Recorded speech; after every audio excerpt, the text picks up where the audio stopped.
Xin chào các bạn, Emma và Violet đây và chào mừng các bạn đã quay trở lại với góc nhỏ Easy Vietnamese with Buddies hay EV của chúng mình, nơi mà chúng mình sẽ giúp các bạn trong quá trình chinh phục tiếng Việt.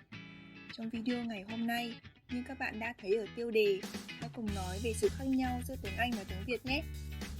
Trong video lần trước, chúng mình đã nói về ngữ âm, còn video hôm nay, chúng mình hãy cùng tìm hiểu về sự khác nhau về ngữ pháp giữa tiếng Anh và tiếng Việt nhé. Đầu tiên là về cấu trúc của từ. Trong tiếng Anh, các bạn đã quen thuộc với việc sử dụng tiền tố và hậu tố rồi phải không nào? Ví dụ, agree và disagree, hay depend, dependence và dependent. Nhưng trong tiếng Việt, chúng mình không có tiền tố hay hậu tố đâu các bạn nhé. Thay vào đó, chúng mình thường thêm hoặc bớt một vài từ để thay đổi nghĩa của từ.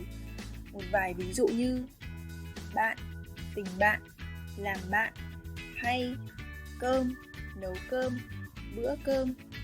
Vậy nên các bạn nhớ khi học tiếng Việt, chúng ta cần chú ý đến điều này nhé.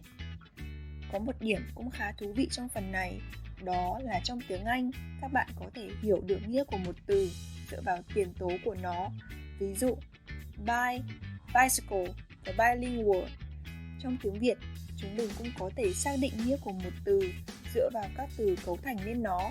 Ví dụ, từ vô trong tiếng Việt có nghĩa là không, nên khi ghép với từ nào, nó cũng đều thường có nghĩa là không. Ví dụ, vô gia cư có nghĩa không có nhà cửa hoặc là homeless, hay vô sinh có nghĩa là không có con hay là childless. Điểm khác nhau tiếp theo của tiếng Anh và tiếng Việt là biến thể của danh từ và động từ. Trong tiếng Anh, các bạn luôn luôn thêm s hoặc es vào sau động từ khi chủ ngữ là he, she, it hay là danh từ riêng đúng không nào? Tuy nhiên, trong tiếng Việt, cô ấy, anh ấy hay nó đều có động từ giống như các chủ ngữ còn lại. Ví dụ, tôi ăn cơm, họ ăn cơm cũng giống như cô ấy ăn cơm hay Hoa ăn cơm. Các bạn thấy không? Động từ ăn vẫn y nguyên mặc dù chủ ngữ nó là cái gì. Do vậy, đây có thể coi là một lợi thế lớn khi học tiếng Việt, vì các bạn không phải đau đầu suy nghĩ nên chia động từ số ít hay số nhiều cho các chủ ngữ khác nhau. Tương tự như động từ, trong tiếng Anh, các bạn cũng thêm s hoặc es vào danh từ số nhiều đúng không nào? Ví dụ, tomato và tomatoes hay fruit và fruits. Nhưng trong tiếng Việt, điều này cũng không tồn tại. Chúng mình không thêm s hay es đằng sau các danh từ số nhiều. Thay vào đó, chúng mình thường sử dụng những từ như những, nhiều, các và một vài để nói về dạng số nhiều của danh từ. Ví dụ như một quả táo, một vài quả táo, nhiều quả táo. Tuy nhiên, quy tắc sử dụng những từ này phụ thuộc vào mỗi danh từ khác nhau và cần thời gian để luyện tập để sử dụng một cách tự nhiên các bạn nhé. Mình sẽ cho các bạn một ví dụ về dạng số nhiều của từ để bạn hiểu rõ hơn nhé. Chẳng hạn như bạn muốn nói many people trong tiếng Việt thì bạn sẽ nói là nhiều người hay các người. Nếu bạn chọn đáp án đầu tiên, bạn đã trả lời đúng rồi, xin chúc mừng. Nhưng nếu bạn chọn đáp án thứ hai, nó sẽ có thể có nghĩa hoàn toàn khác. Vậy nên, các bạn hãy luyện tập và tiếp xúc với tiếng Việt thường xuyên để quen với cách chúng mình nói tiếng Việt nhé. Một điểm khác biệt nữa đó là các cách xưng hô trong tiếng Việt.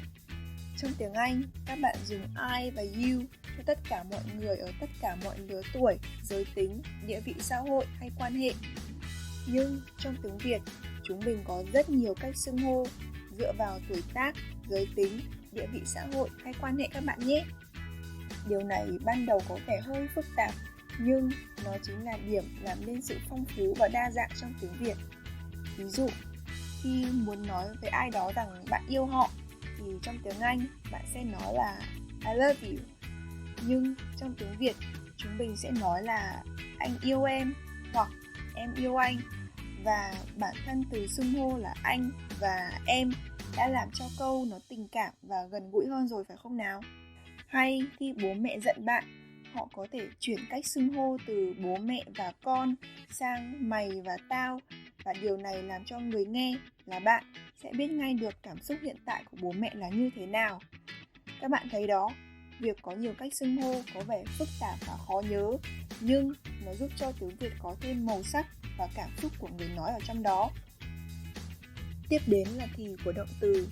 Tiếng Anh có 12 thì rõ ràng xoay quanh các thì như hiện tại, quá khứ và tương lai, và động từ chia theo từng thì một cách rõ ràng.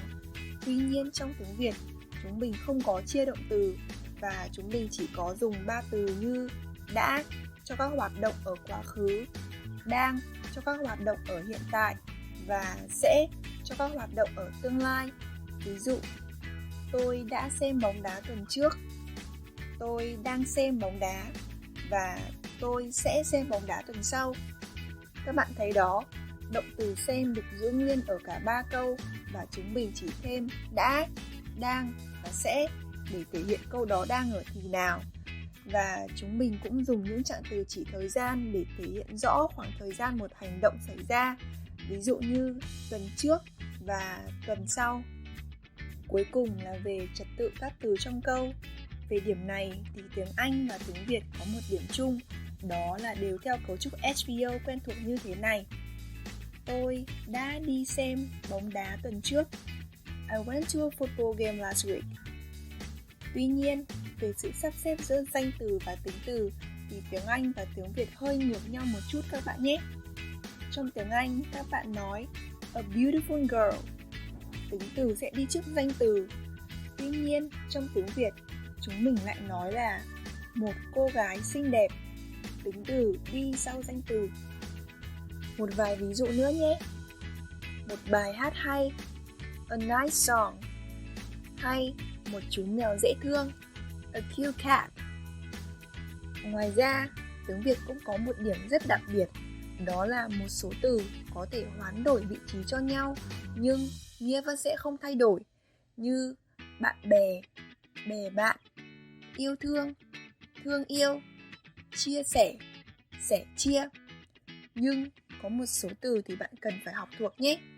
Vì nếu bạn thay đổi vị trí của nó vẫn sẽ có nghĩa, nhưng sẽ không được tự nhiên đâu. Ví dụ, bạn có thể nói bố mẹ, nhưng không thể nói mẹ bố vì nó không tự nhiên. Hay từ vợ chồng cũng thế, bạn có thể nói vợ chồng, nhưng không thể nói chồng vợ. Mặc dù chồng vợ nó không sai, nhưng nó không được dùng nhiều. Ok, vậy là video của chúng mình đến đây là kết thúc rồi. Tóm lại, tiếng Việt của chúng mình không có tiền tố và hậu tố, hay động từ và danh từ số ít, số nhiều. Nhưng tiếng Việt của chúng mình có nhiều cách xưng hô đa dạng, có cấu trúc SVO giống cấu trúc trong tiếng Anh, hay 3 thì đơn giản với đã, đang và sẽ. Và cuối cùng là các từ có thể hoán đổi vị trí cho nhau, nhưng nghĩa vẫn sẽ tương đương. Và đó là tất cả cho video ngày hôm nay. Nếu các bạn thấy video này hữu ích, đừng quên ấn like, share và subscribe cho kênh của chúng mình nhé.